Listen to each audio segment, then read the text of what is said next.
Aiyuk did not practice today, even though the 49ers clearly messaged through the media in the morning and then from Kyle Shanahan and John Lynch directly before practice. They clearly messaged that the expectation was for Brandon Aiyuk to be on the practice field.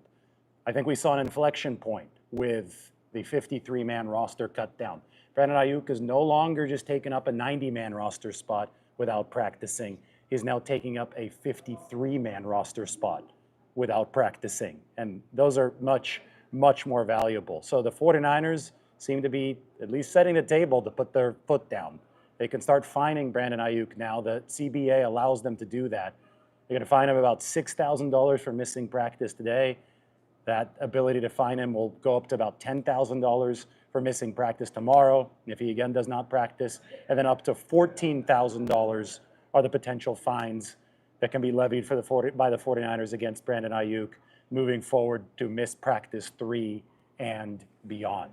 So that's where we stand right now. Brandon Aiyuk is not back and ready to participate week 1 here at Levi's Stadium against the New York Jets. He will have to sacrifice 1/18 of his paycheck.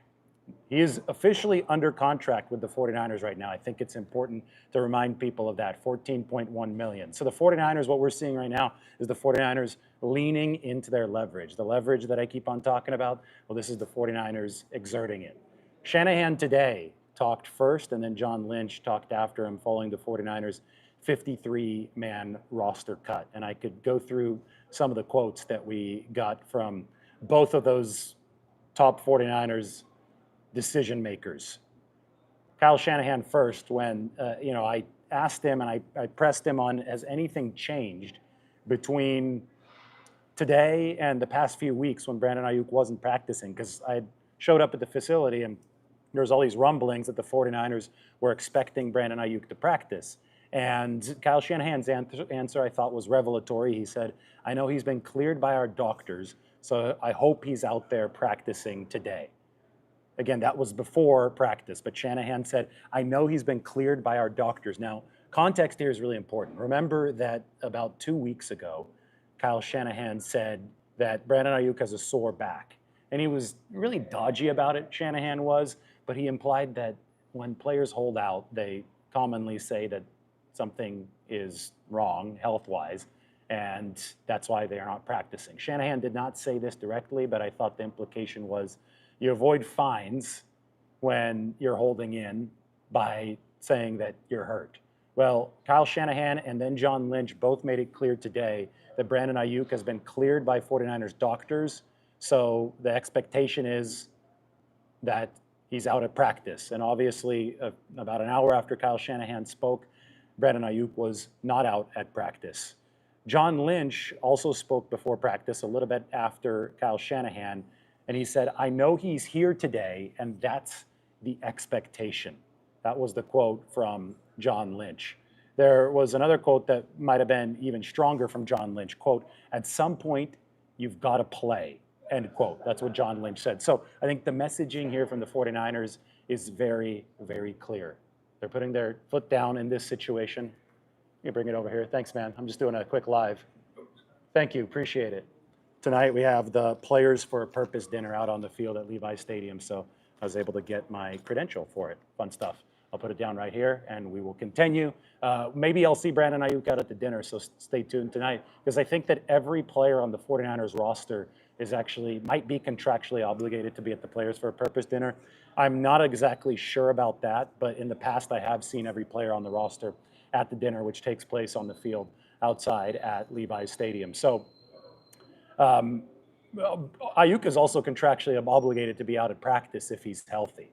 He obviously wasn't there today. As far as I know, and this is going back throughout all of July and August, the early part of training camp moving into now, Aiyuk has been a participant in team meetings, in position group meetings, but not at practice. He has watched some practices, as we've reported on, but he's not actually been there.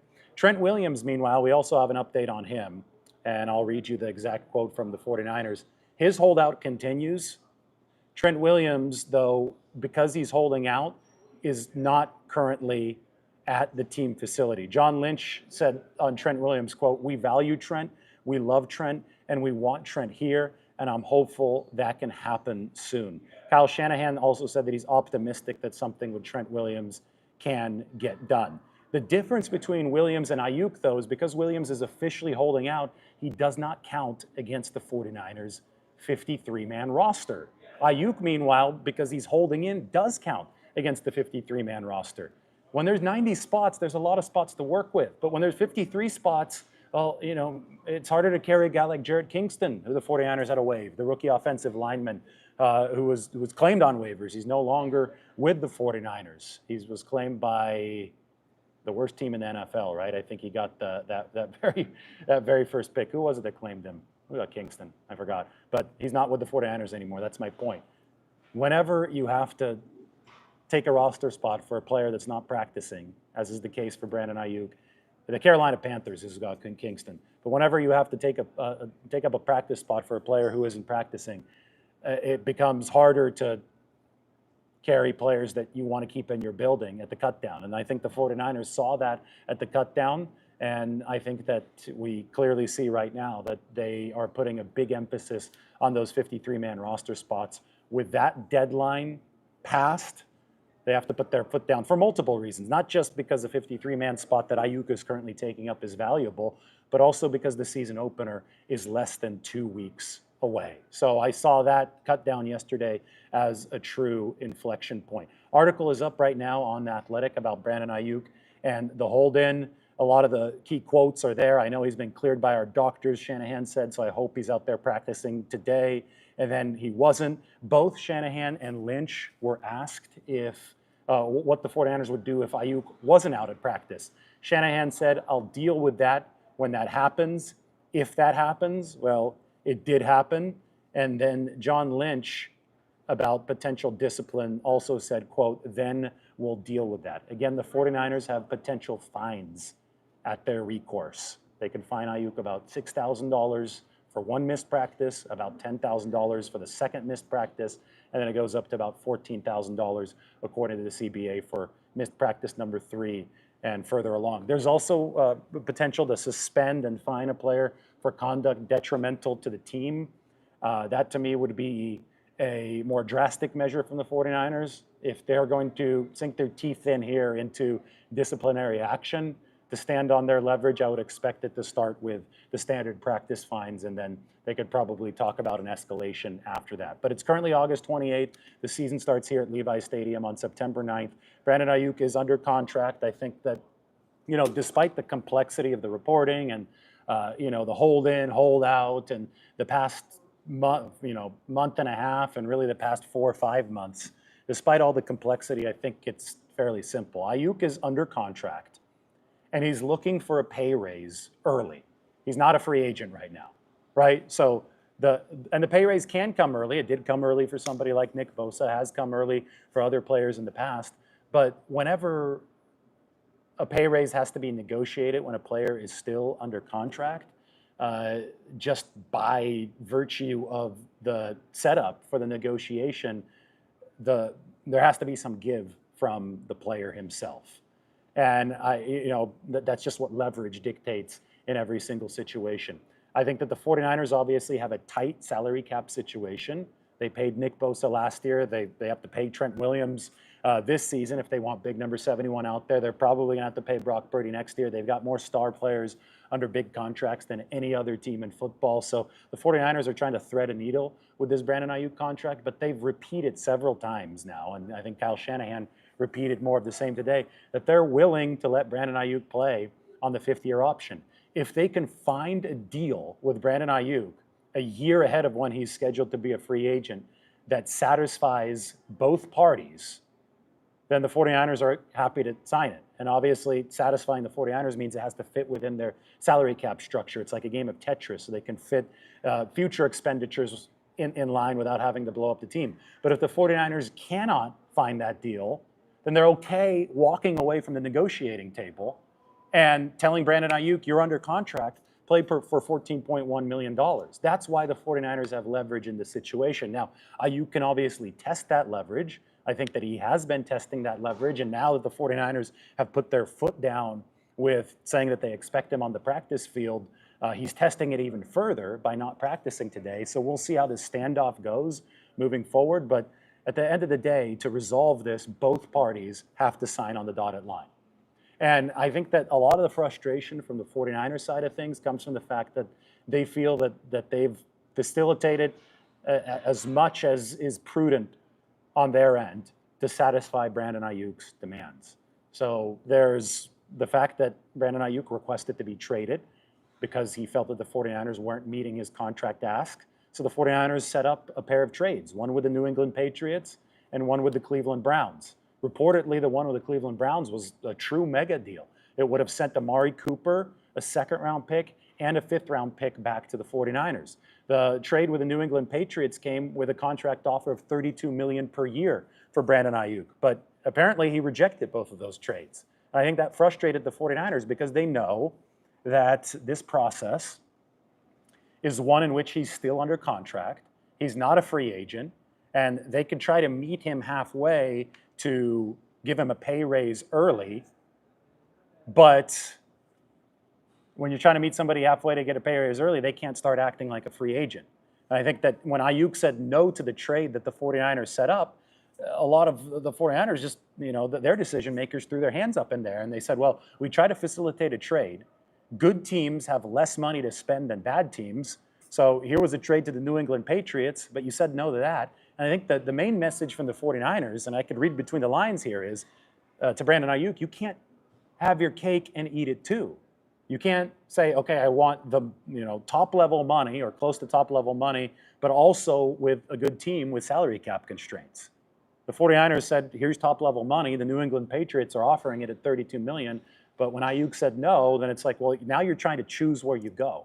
And only free agents in the NFL should be able to choose where they want to go. The 49ers obviously feel immense pressure to win now. Aiyuk is a fantastic receiver. Is he the very best receiver in the game? No, I don't think so. He also hasn't had the same target share, but I think that he's been the most efficient in many ways, and that's worth a lot too. But he makes the 49ers better. They're worse without him. So the 49ers have to lean on their leverage in this situation. And part of their leverage can be also pursuing a trade, which they looked at. And I think that one with the Browns for Amari Cooper and the second-round pick and the fifth-round pick could have theoretically armed the 49ers for the Super Bowl challenge in front of them. But Brandon Aiyuk said no to it because he didn't want to sign an extension with the Cleveland Browns. So the 49ers found themselves in a position where Brandon Aiyuk was trying to, and his camp, and Ryan Williams, his agent, was trying to dictate things. And San Francisco said, no, we dictate things because you're under contract with this team. And I think that's exactly what you saw today from what the 49ers delivered message-wise to Brandon Aiyuk.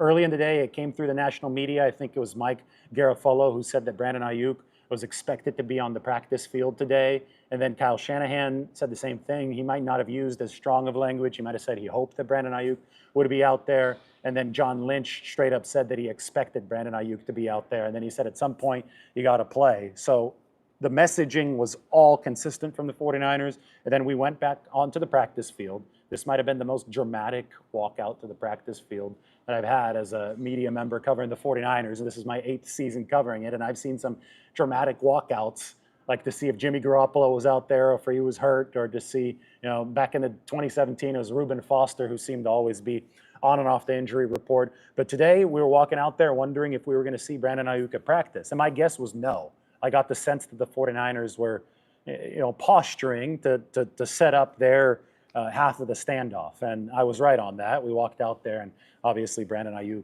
was not on the practice field.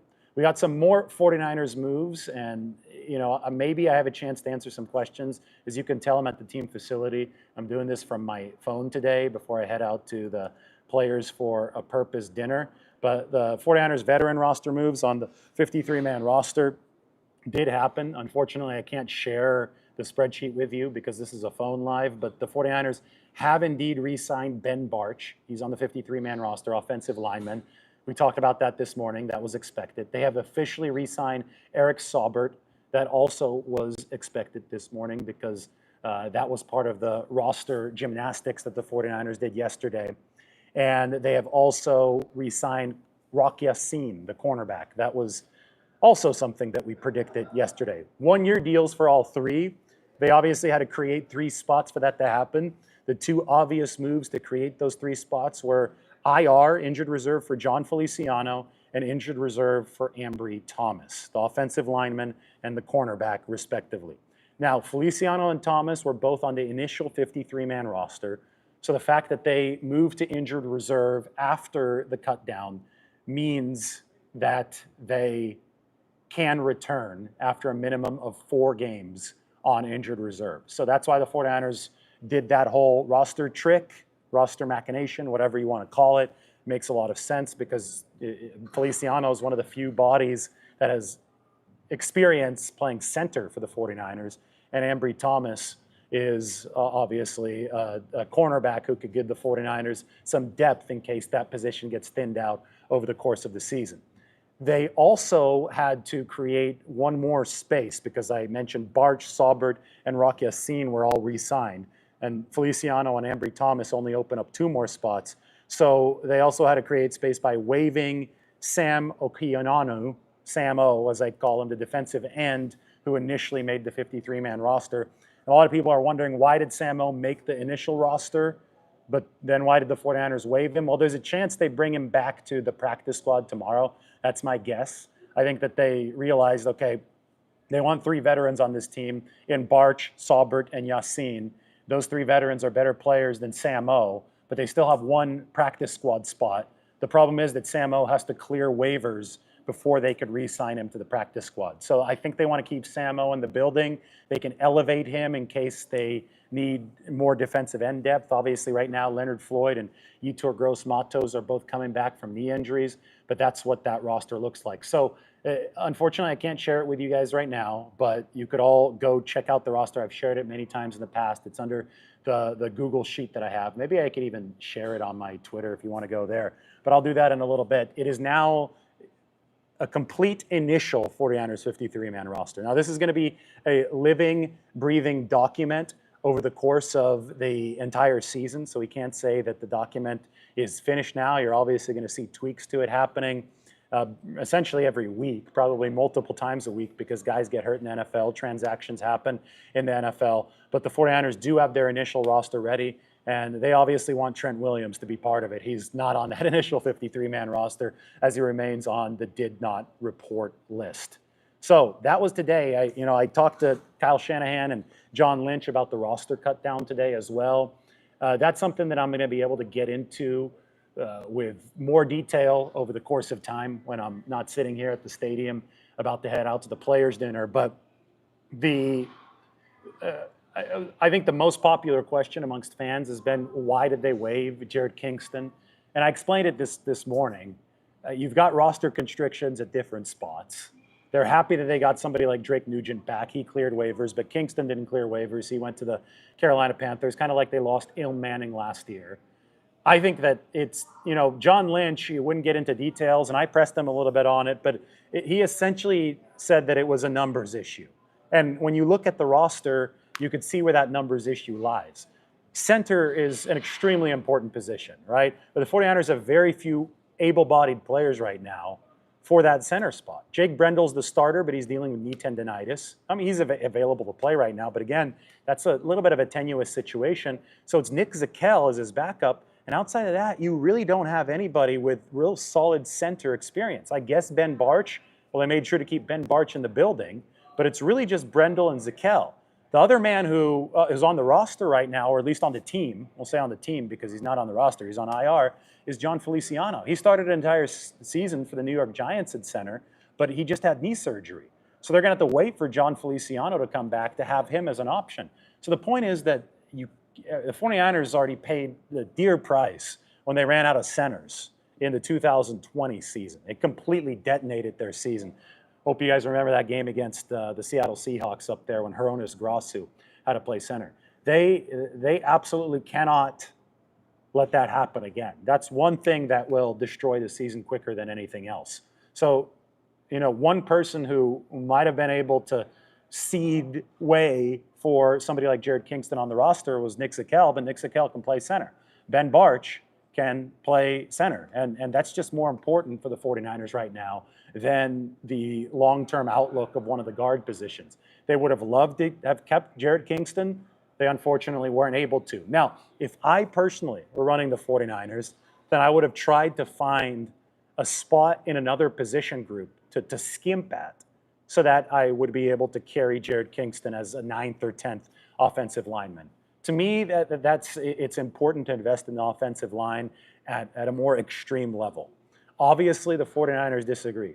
And I'm not going to pretend like a know-it-all that knows more about the offense and knows more about Jared Kingston and how he might have played at practice than Kyle Shanahan and John Lynch. I think there's a lot of people on the internet that think they know better than football professionals, and here's a newsflash: you don't. So I'm here to explain the 49ers strategy. I'm here to cover the team, and I asked John Lynch all of those right questions today, and that's the intel and those are the answers that I came up with. And the bottom line is that you can't keep everybody. It's hard on a crowded roster to keep a 53-man roster filling, with all your rookies, right? And the 49ers did, I think, quite the job to keep most of their drafted rookies on this 53-man. Isaac Guerendo made it. By the way, he tweaked his groin on Monday, but doesn't sound major. They expect Isaac Guerendo, the rookie running back, to be back next week. Jacob Cowing has been electric so far. He made the 53-man roster out of the 4th round. Dominic Pooney, Kyle Shanahan said it's going to be hard to take that starting spot away from him at the right guard position. He made the 49ers roster, quite obviously. Tatum Bethune, the 7th round pick, the linebacker, made the 49ers roster. I think he deserved every bit of that. He was a tackling machine. His run fits were really good over the course of training camp and then the preseason. Renardo Green, 2nd round pick. He's really impressing the 49ers. This is one of your versatile corners of the future. I think it was really important that they addressed that position this year. He's made the team and he's looked solid. And then Malik Mustafa. John Lynch mentioned, and this is something I covered after the 2nd preseason game, Malik Mustafa wore the Ronnie Lott jersey. I wonder if Ronnie Lott is behind me. I see Joe Montana back there. This is a good one, by the way. You guys see the Joe Montana poster? We will not be out-hit by anybody. I know that Ronnie Lott is on the other side here of the club at Levi Stadium, but anyway, Malik Mustafa brought a Ronnie Lott jersey to the 49ers' 2nd preseason game. And he said that he had met Ronnie Lott a few days before that. And John Lynch said that when he met Ronnie Lott, Malik Mustafa was like a kid in a candy store. It's exactly what you want to hear about one of your rookies respecting one of the Hall of Famers that came before him in the organization, just like some of the Hall of Famers on the wall behind me. Sadly, John Lynch said that there are rookies who didn't know who Ronnie Lott was. I think that's a bit of an issue, and I think the 49ers are going to have to address that, but it's not an issue for Malik Mustafa. And then, of course, there's Ricky Pearsall, who is still in that blue non-contact jersey. I was just out at practice right now, and Ricky working to get out of that non-contact jersey, but I think it's going to be a time thing. You have to try to make sure that you get that sublexed shoulder as much rest as possible so that the next contact doesn't partially dislocate it again. Just based on my research, and this is not coming from the 49ers, that's something that Ricky Pearsall might consider undergoing surgery on at some point later in his career, maybe after this season, to strengthen the shoulder and minimize the chances of a recurrence. But right now, he obviously wants to play. He's a really tough guy. He's a tough guy that played throughout his college career despite some injury issues, just like every single football player that stays available is battling through something. Fans just don't know about a lot of this stuff. So right now, Ricky Pearsall is trying to help out that 49ers receiving room. Interestingly enough, Kyle Shanahan acknowledged today, and this is what we said yesterday after the roster cut down, that the 49ers did carry an extra receiver out of necessity because of the Brandon Aiyuk situation. If he's not out on that practice field, 49ers have no guarantee if he's going to play or not.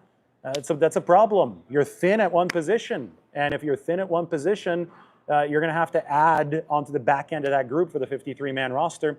In the case of the receiving room, Ronnie Bell did make the football team for the 49ers.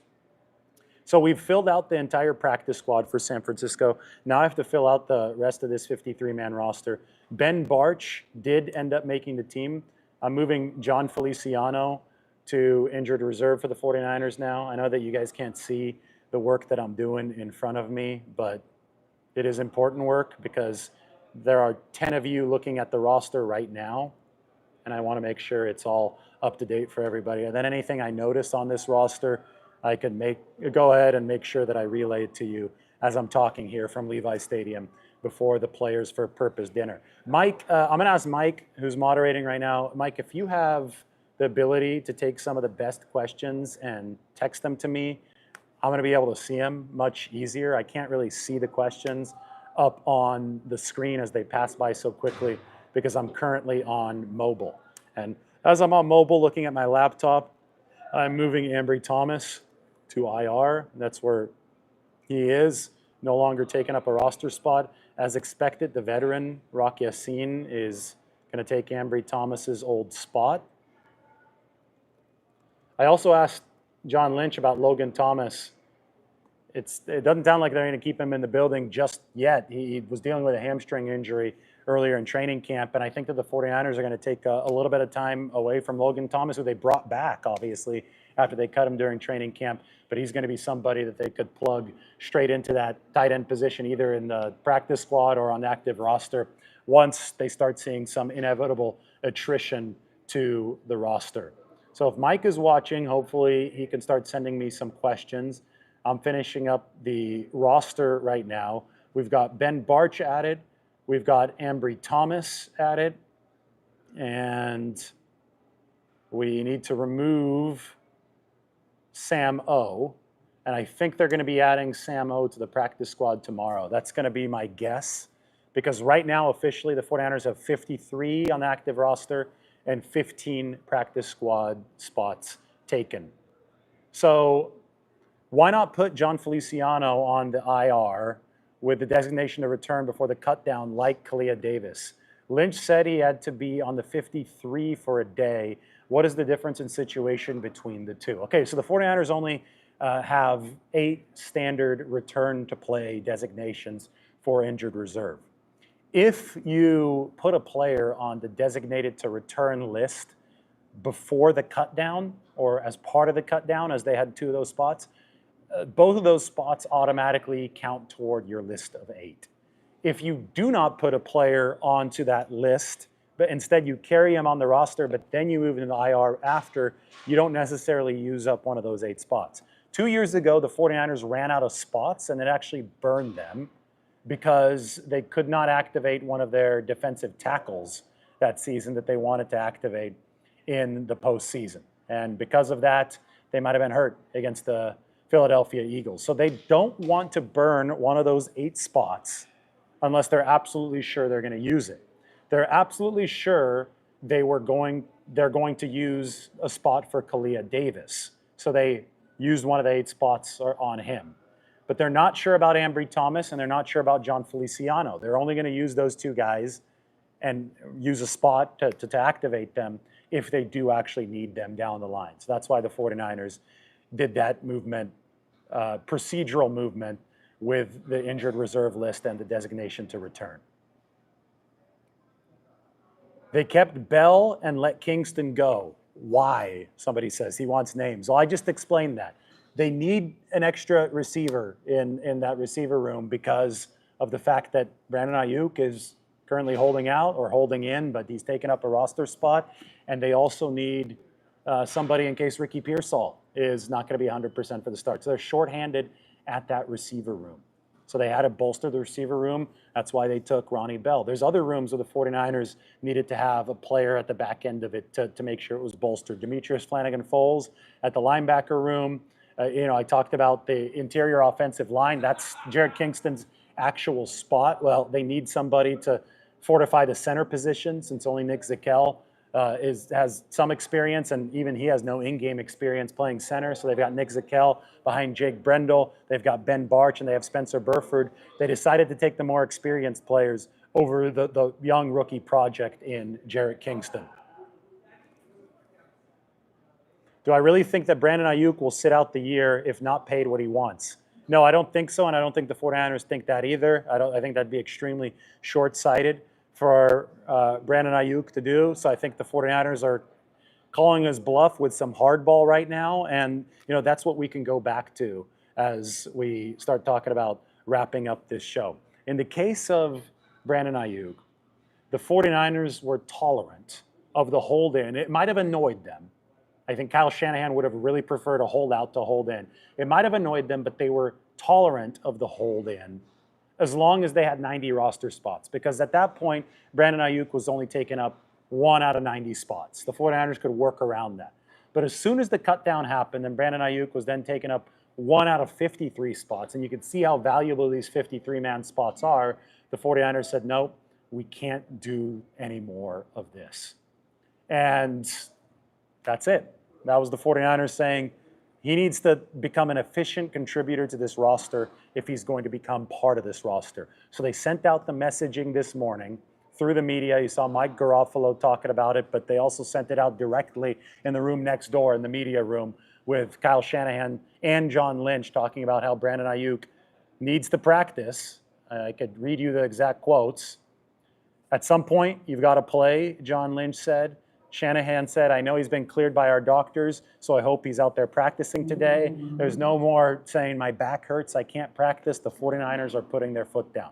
How this progresses from here on out is anybody's guess. But, Brandon Aiyuk is, until he signs a new contract, he's still in a contract year. And I think that's really important to emphasize. Again, until Brandon Aiyuk signs a new contract, he's in a contract year, which means that he needs production. That means that he needs practice time. That means that he needs to be in football shape. And to do that, you actually have to participate. His value will plummet if he doesn't play this year. Plus, he's going to be losing game checks. And this is the biggest contract that he's ever stood to play on. Now, and that's the contract he currently is on, not a new contract. He currently is under contract for the 49ers at $14.1 million this year. Again, the mechanism now with the 49ers seemingly putting a grip on their leverage and leaning into their leverage is they can fine him about $6,000 for missing practice today, about $10,000 if he misses practice tomorrow, and up to $14,000 or so for a third missed practice, so on and so forth. They leave for Labor Day weekend after tomorrow. I think the next practice after that would be Tuesday. There's also a whole potential fine for conduct detrimental to the team. So all of these things the 49ers have the ability to use at their disposal in terms of discipline if they're truly going to follow through with this hardline stance, as they made it sound today that they would. I mean, the quote from as far as discipline goes from Kyle Shanahan was, I'll deal with that when that happens, if that happens. That was in response, I believe, to Tim Kawakami asking Shanahan if the 49ers plan to discipline Aiyuk if he continues to miss practice, even though doctors have officially cleared him. Now, Trent Williams is also not here, but Trent Williams is already getting fined every day that he's not here. $50,000, and then he gets fined about $1 million every time that he misses a game. And that includes the preseason games. So the fines have racked up for Trent Williams. The hope for him with the 49ers is that, and I think this is the hope for Trent Williams as well, but when this does come to a resolution, and the 49ers still seem confident about that, but the hope there, I think from number 71's perspective, is that his new contract erases some of the fines. They're non-forgivable, but obviously you can erase the fines through the new money that you make with the new deal. So we've just got to wait back and see regarding Trent Williams and how that continues playing out. I know he's annoying the 49ers a lot less because he's actually not in the building, so he's not taking up a roster spot. I do know that's a big point of issue for the 49ers, which certainly explains their behavior in starting to play hardball now that Aiyuk has taken up 1 out of 53 instead of 1 out of 90. We got a full transcript now from John Lynch and Kyle Shanahan that the 49ers came out with, but I think I've already gotten the main quotes to you. This was obviously before practice that Brandon Aiyuk missed. I know he's here today, and that's the expectation for Aiyuk to practice, but he also confirmed that he's been cleared and that Aiyuk is ready to roll. Dramatic stuff at the 49ers building, that's for sure. So that's the latest. They're expecting Talanoa Hufanga to ramp up his practice ability. He started as in individual drills today. They're hoping he might be back in team stuff next week.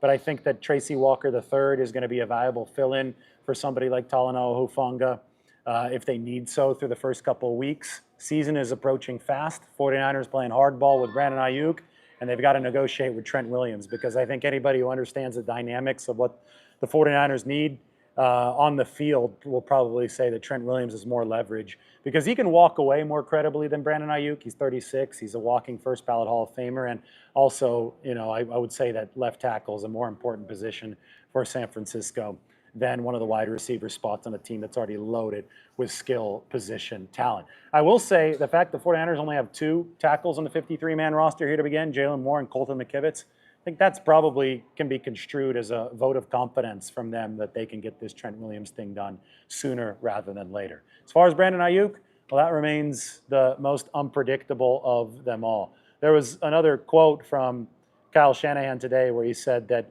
everything remains on the table.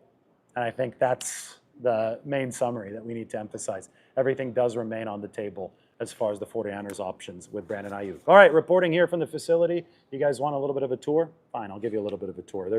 All of you are on here. I respect that. You're watching. So we could see Tom Rathman. We could see the Joe Montana poster. Hell, I'll flip this around. Why don't we do that? Why don't we take a look at the entire wall here at Levi Stadium? I will not be out hit at any time this season. There's Tom Rathman. Be a man. This goes back to the Kezar days. This is cool. Kezar Stadium, you could see the hill up on top. I believe that's looking out toward Golden Gate Park. I was just at Kezar yesterday. I did part of my video at Kezar, which is still there, but downsized. Look at who got a spot on the wall. The Chargers linebackers coach under Jim Harbaugh. That's Navarro Bowman.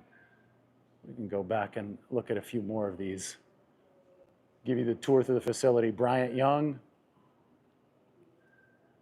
This is in Miami. You can see the city of Miami welcomes. That's the old Orange Bowl in Miami. I think that's Jerry Rice. As you can see, Mike Kofer, the kicker, number 9. This is after the Super Bowl, the last Super Bowl the 49ers won. Steve Young holding up that trophy. I wonder if, yeah, this looks like it's also at the Orange Bowl. These 2 pictures, including the Goodyear blimp, are taken before a game against the Miami Dolphins at the old Orange Bowl. That's cool. I can't tell who that is, but it is a good picture.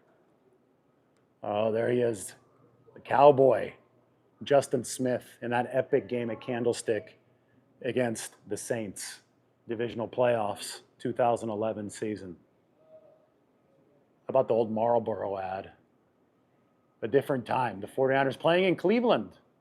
I guess Brandon Aiyuk did not want to play in Cleveland. That's funny. We can actually walk out this way. We can see the setup. I'll take you guys out to the Players for a Purpose dinner. I should probably get my credential. Pick this up.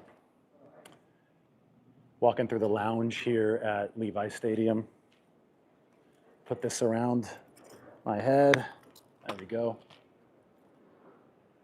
Don't want to get yelled at by security, but I'm headed out to the dinner that should see every single player on the 49ers roster.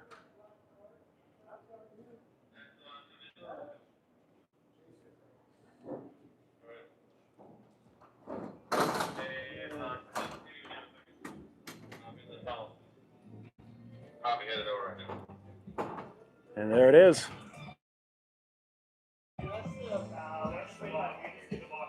So they're all going to be set up out there. So I'm going to walk out there and we'll see the rest of it a little bit later. I know the music is playing outside, so I'm not going to go crazy on that. It's cool that they got to set it up on the field this year. Last year they had to do it on the practice field, but this year they could do it on the actual stadium field here at Levi Stadium. So the 49ers players are probably wrapping up practice as we speak. And I'll head out to the dinner, I'll head out to the happy hour, and I'll let you know what I learned tonight because I'll probably get to talk to some people here at the facility. We'll sign off with Joe Montana in the background. It only feels right. Rathman and Joe Montana. That's a hell of a shot. I like that. I'm going to start doing more shows from this spot. All right, everybody take care.